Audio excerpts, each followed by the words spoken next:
नमस्कार दोस्तों, आप सभी का आपके अपने मिसेस पर्वत यूट्यूब चैनल पर हार्दिक स्वागत है। आज हम इस वीडियो के माध्यम से तुलसी माता की व्रत कथा सुनेंगे।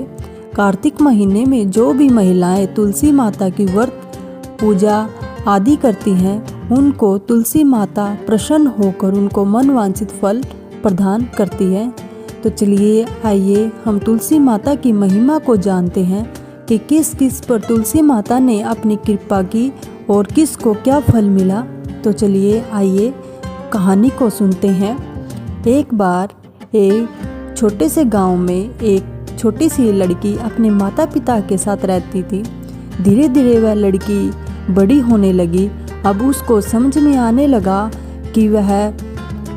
लगा और वह तुलसी माता की पूजा करने लगी। उसकी प्रतिदिन का नियम था कि वह तुलसी माता का पूजन करने के बाद ही खाना खाती थी।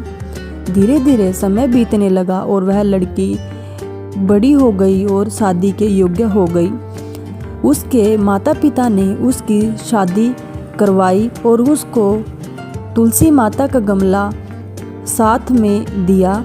वह उस तुलसी माता के गमले को अपने ससुराल में साथ में लेकर चली गई। अब वह लड़की अपने ससुराल पहुंच गई और ससुराल में वह प्रतिदिन सवेरे उठती और तुलसी माता का पूजन करती, फिर उसके बाद ही खाना खाने बैठती थी। जब उसकी जेठानियों ने देखा और वह उसका मजाक उड़ाने लगी। वह बड़ी ही नियम धर्म वाली थी। उन दोनों को उससे बहुत ईर्ष्या होती थी, इसलिए वह दोनों तुलसी माता का गमला को छुपा देती थी।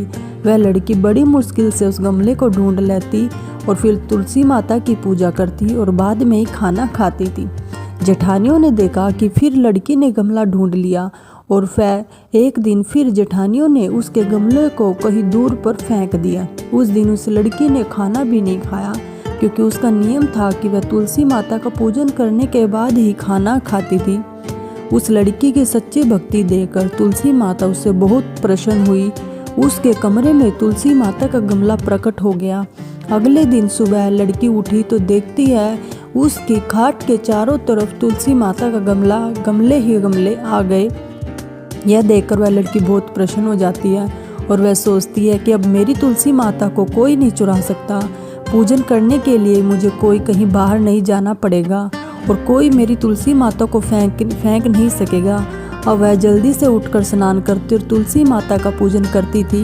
जब वह खाना खाने बैठी तो उसकी जेठानियाँ उसे देखती हैं और उसका मजाक उड़ाने लगती हैं। वह कहती है कि देखो देवरानी, आपने तुलसी माता की पूजा कर ली।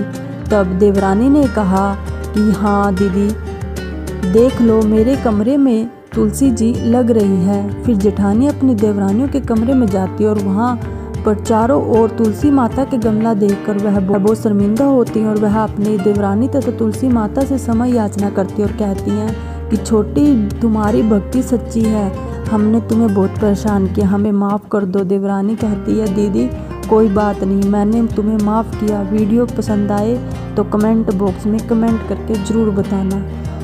धन्यवाद। जय तुलसी माता।